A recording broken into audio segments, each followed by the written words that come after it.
एक मोठी बातमी आपल्यापर्यंत येते राजकीय वर्तुळातून। राहुल गांधी हे 2 ठिकाणांवरनं निवडणूक लढवणार आहेत अशी बातमी आता समोर येते। राहुल गांधी हे 2 ठिकाणांवरनं लोकसभेची निवडणूक लढवणार आहेत अशी बातमी आपल्या समोर येते। या क्षणाची ही मोठी राजकीय घडामोड आपल्याला म्हणावी लागेल। मागच्या वेळेला पंतप्रधान नरेंद्र मोदी यांनी 2 ठिकाणांवरनं लोकसभेची निवडणूक लढवली होती आणि त्याच्यानंतर आता राहुल गांधी हे 2 ठिकाणांवरनं लोकसभेची निवडणूक लढवणार आहेत अशी बातमी समोर येते। यापूर्वीच काँग्रेसकडनं जी पहिली यादी जाहीर झाली त्याच्यामध्ये राहुल गांधी यांचं नाव होतं। राहुल गांधी हे अमेठीमधनं निवडणूक लढवतील असं स्पष्ट करण्यात आलं होतं आणि त्याच्यानंतर आता जी बातमी आपल्या हाती येते या क्षणी त्याच्यानुसार राहुल गांधी हे 2 ठिकाणांवरनं लोकसभेची निवडणूक लढवणार आहेत। या क्षणाची ही मोठी राजकीय घडामोड आपण पाहतोय साम टीव्हीवरती की राहुल गांधी हे या वेळेला निवडणुकीमध्ये 2 ठिकाणांवरनं लोकसभेची निवडणूक लढवणार आहेत। आपल्याला सगळ्यांना कल्पना आहे की मागच्या वेळेला नरेंद्र मोदी यांनी 2 ठिकाणांवरनं लोकसभेची निवडणूक लढवली होती। त्याच्यानंतर आता राहुल गांधी यांनी हा मोठा निर्णय घेतल्याचा आपल्या समोर येत आहे। केवल एक निर्वाचित प्रतिनिधि का नहीं, परिवार के एक सदस्य का है और इसीलिए उन्होंने सदैव कहा कि वो अमेठी को कभी छोड़ नहीं सकते। उसके साथ साथ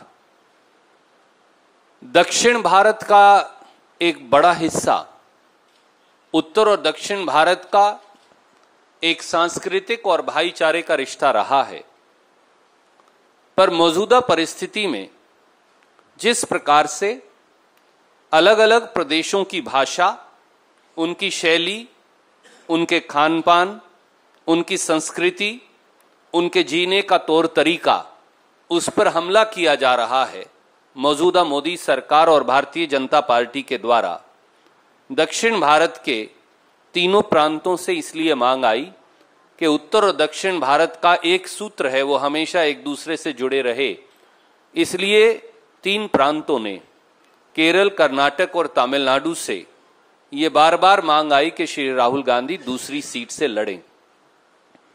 तो अब अमेठी के साथ साथ राहुल गांधी जी ने यह फैसला किया, जैसा श्री ए.के. एंटनी जी ने आपको बताया, कि राहुल गांधी जी वायनाड सीट से भी लड़ेंगे। और वायनाड ही क्यों? क्योंकि वायनाड का एक अनोखा स्वरूप है, भौगोलिक और सांस्कृतिक दोनों। भौगोलिक और सांस्कृतिक तौर से तीनों प्रांतों को, दक्षिण भारत के प्रांतों को जोड़ने वाली ये बेहतरीन संसदीय क्षेत्र है, जहां एक तरफ तमिलनाडु का पूरा नीलगिरी और तेनी का इलाका आ जाता है और दूसरी तरफ कर्नाटक का मैसूर का क्षेत्र को ये सीट जोड़ती है।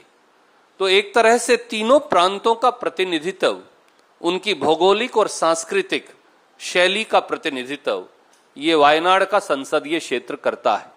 और इसीलिए पार्टी ने और श्री राहुल गांधी जी ने ये निर्णय किया कि वो एक तरह से इन तीनों प्रांतों का प्रतिनिधित्व इस सीट संसदीय क्षेत्र से लड़कर कर पाएंगे और दक्षिण और उत्तर भारत में जिस प्रकार का एकजुटता का सूत्र है उसे और मजबूत कर पाएंगे।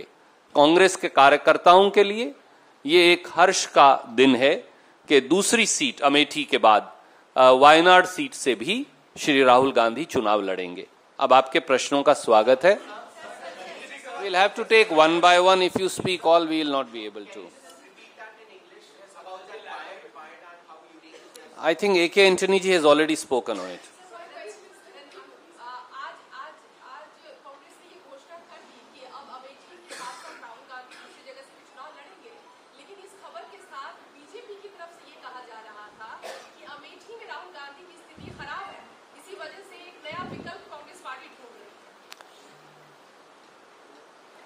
भारतीय जनता पार्टी ने यह जवाब क्यों नहीं दिया कि मोदी जी गुजरात छोड़कर क्यों भाग गए, वो बनारस क्यों गए? इसका मतलब गुजरात में स्थिति खराब थी। इस प्रकार की बचकाना बातों, इमेच्योर जो एक अंग्रेजी का लफ्ज है, कि बजाय गंभीर राजनीतिक विषयों पे चर्चा करें तो अच्छा है। भाजपा इतनी घबराई क्यों है? और एक बात और समझ लें, पहले दिल्ली में चांदनी चौक ने हराया, उसके बाद अमेठी ने भगाया, और जिस हमारी आदरणीय मंत्री महोदया की आप चर्चा कर रहे हैं, जो जिनको अब टिकट दी है, अब हार की हैट्रिक का अमेठी ने माहौल बनाया। ये समझ लीजिए, अमेठी और राहुल गांधी जी उनका रिश्ता राजनीतिक नहीं, उनका रिश्ता मन, आत्मा और शरीर का है। अमेठी राहुल जी के मन और कण कण के अंदर बसती है और अमेठी के मन में Rahul ji.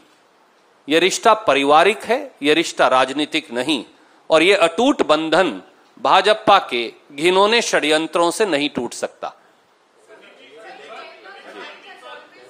I'll say it again, sir. Ma'am, you wanted to ask. Sir, I'll come to you. Yes, I'm taking the question, please.